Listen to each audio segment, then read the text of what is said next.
What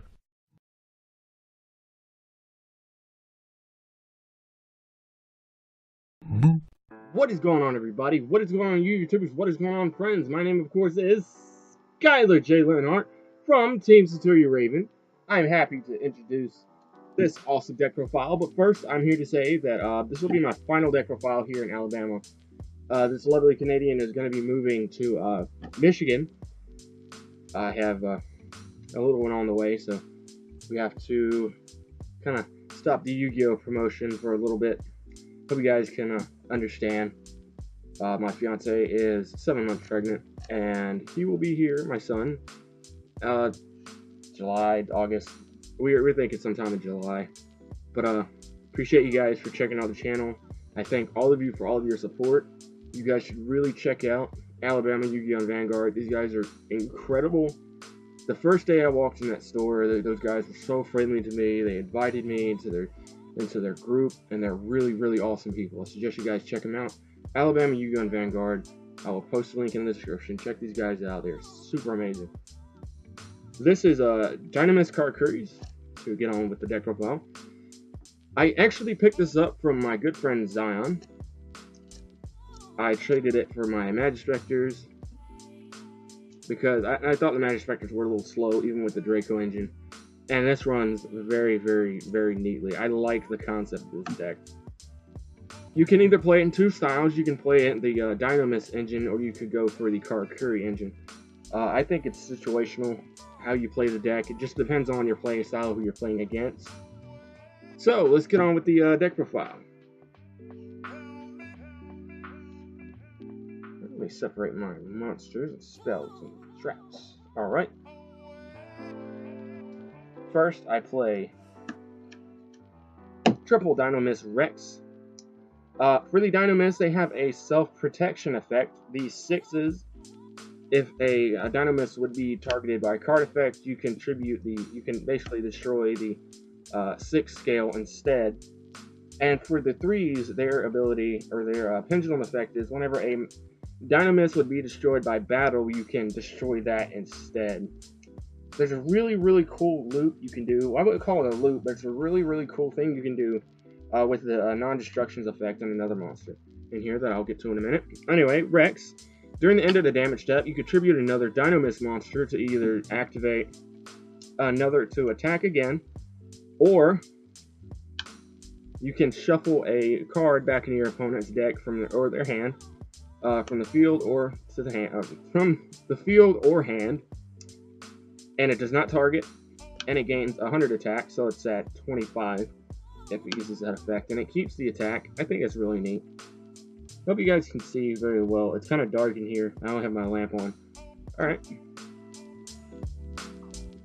Next card, I run triple Dinomist Spinos. I like his name because Spino is one of my favorite characters on Killer Instinct.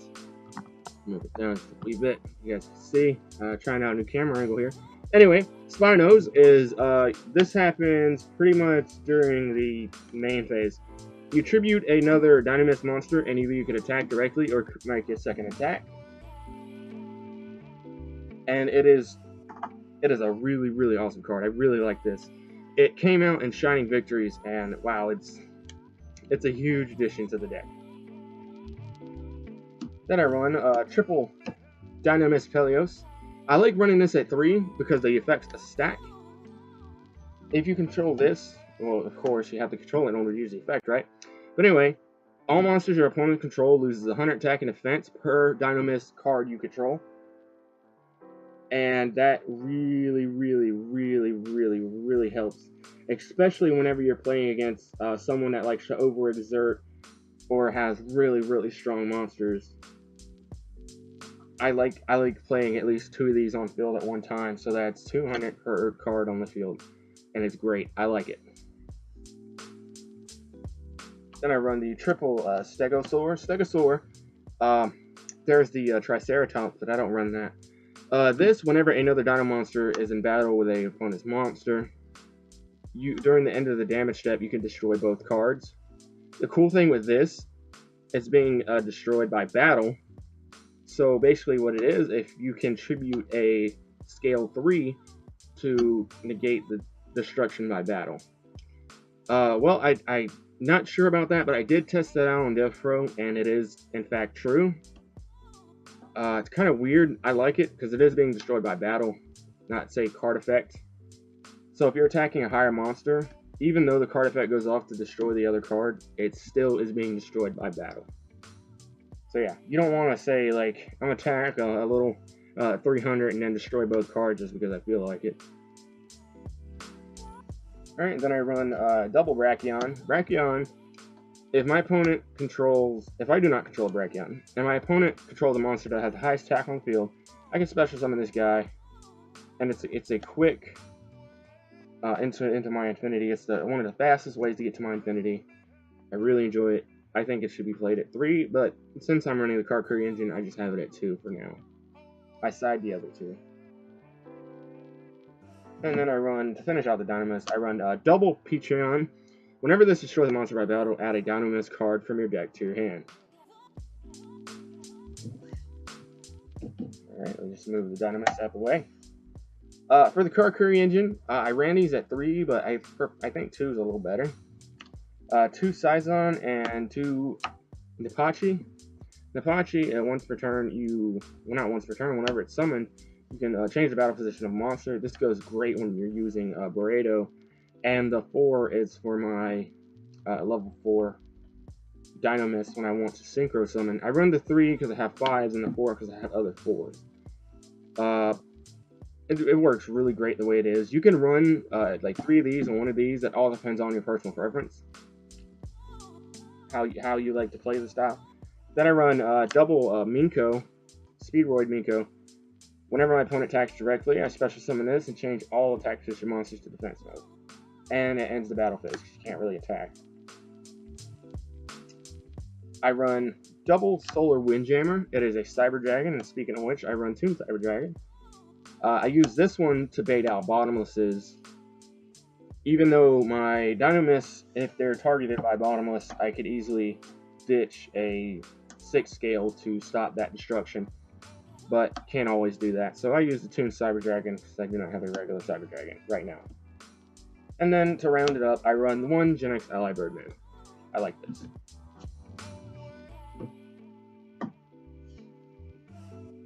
Alright, there's the monsters. Now we're going to get to the spells and traps.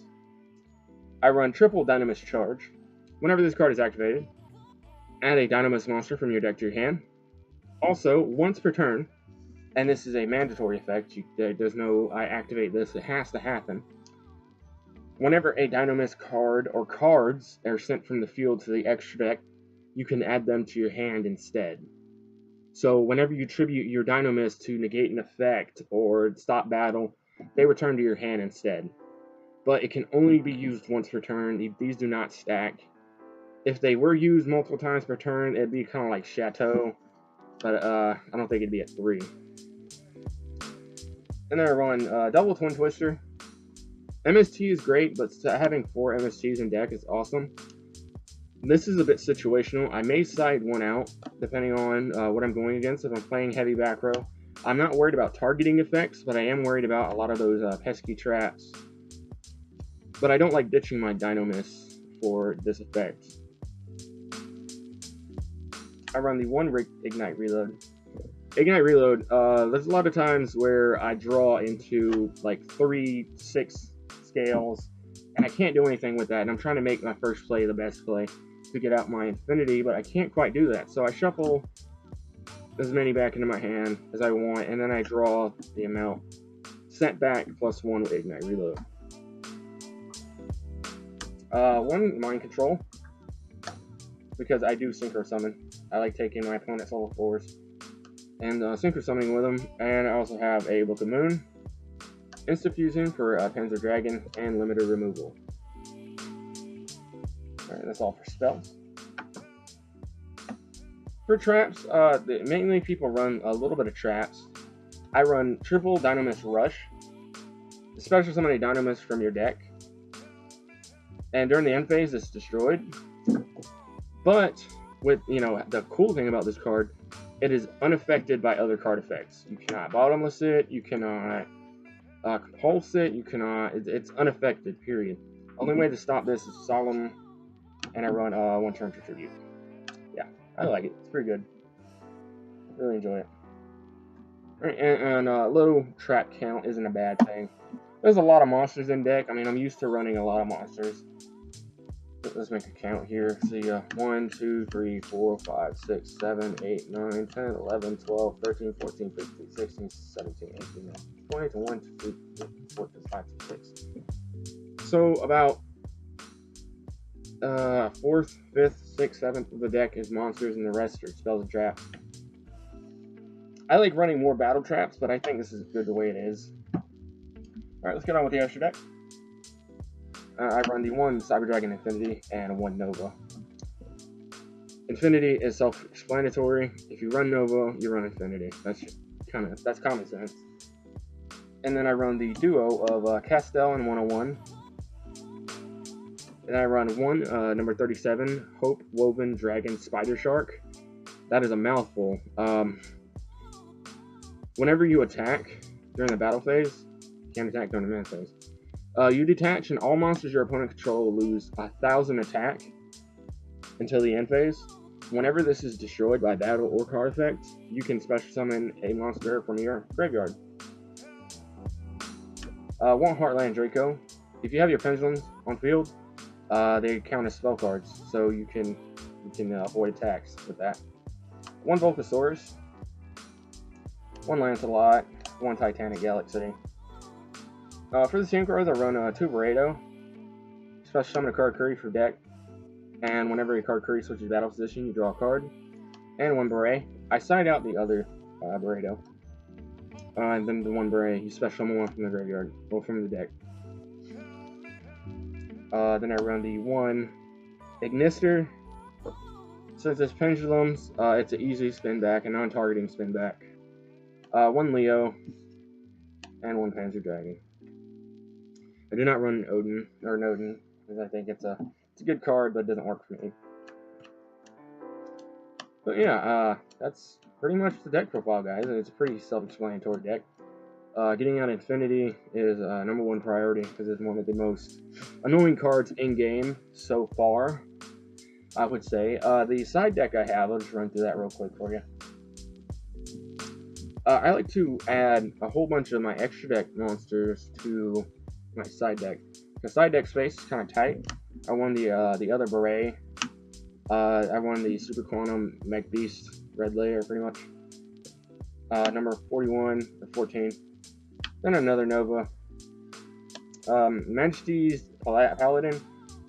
I don't search for the Draco Slayers, but it's still good because when it's summoned, you get to add a Pendulum monster. 1 Abyss Dweller. 2 Flying Sea.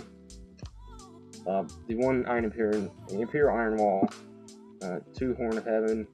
I'm going to start maining this in almost every deck. This is Mind Control. It's like a super Book of Moon.